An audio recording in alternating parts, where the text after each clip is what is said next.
আচ্ছা, তোদের এই যে বাড়িটা এখানে ছিল, প্রায় মনে হয় আরো 100 হাত ওইদিকে ছিল। এখন রহমতখালী নদীটা যে ভাঙতেছে, মানে ভাঙার মানে রহমতখালী নদীর এই স্রোতের ভিতরে মানে কয়দিনে তোদের এই বাড়িটা মানে ভেঙে গেল? আমি গত 30 তারিখে রাত্রে, আগস্ট মাসের 30 তারিখে রাত্রে আমি আমার এই ঘরটা ছিলাম, এখন যেখানে দাঁড়ায় আছি ওই ঘরটার মধ্যে ছিলাম।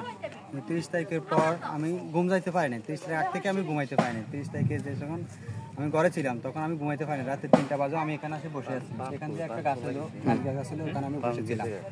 30 তারিখে এখানে ছিলাম। তারপর আমি 31 তারিখে ওই যে ওখানে নিয়ে রাখে দিয়েছে। আমার আর কিছু নাই, আমি যে আরেক জায়গায় যে একটা যে ঘরে যে করে রাখবো ওই করার মতো আমার সামর্থ্য নাই। আমি একজন এতিম, আমার বাবা নাই, আমার বাবা মারা গেছে কিছুদিন আগে। আমি একজন এতিম, এখন আমি কোথায় থাকবো একমাত্র আল্লাহ ছাড়া কিছু জানা। আমার বাবার রেখে যাওয়ার শেষ বিষয়টুকু এটা ছিল। এখন যেখানে দাঁড়ায় আছেন এখানে জমি ছিল 12 কোয়া। আমার জমি সবগুলো ভেঙে চলে গেছে। এখন যে অল্প একটু জায়গা আছে, এই ছাড়া আর কোনো জায়গা নেই, শুধু এই অল্প একটু জায়গায় আছে আমাদের। এখন আমি কি করবো? মানে এখন পুরো বাড়িটাই মানে ভেঙে গেছে এবং অন্যত্র মানে জায়গার কোনো বন্দোবস্ত নাই। এখন যদি প্রশাসন যদি মানে তোর পুনর্বাসন করে, এই ব্যাপারে কি মনে করো? প্রশাসনের কাছে দাবি আছে? হ্যাঁ, আমার অবশ্যই প্রশাসনের কাছে দাবি আছে। আমি একজন এতিম, আমার দিকে যদি প্রশাসন সুদৃষ্টিতে দেখে তাহলে আমি মনে করি আমার জন্য ভালো হবে।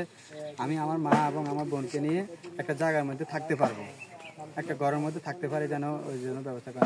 আমি আরেকজনের বাসা যেয়ে থাকতেছি আজকে কয়েকদিন। কিছুদিন পরে উনি যদি আসি বলে যে আমার ঘর থেকে বের হয়ে যাও, তাহলে আমি রাস্তার কুড়ে যাই থাকা ছাড়া আমার আর কোনো উপায় বুদ্ধি নেই। এছাড়া আমার আর করার কিছু নেই। ঠিক আছে।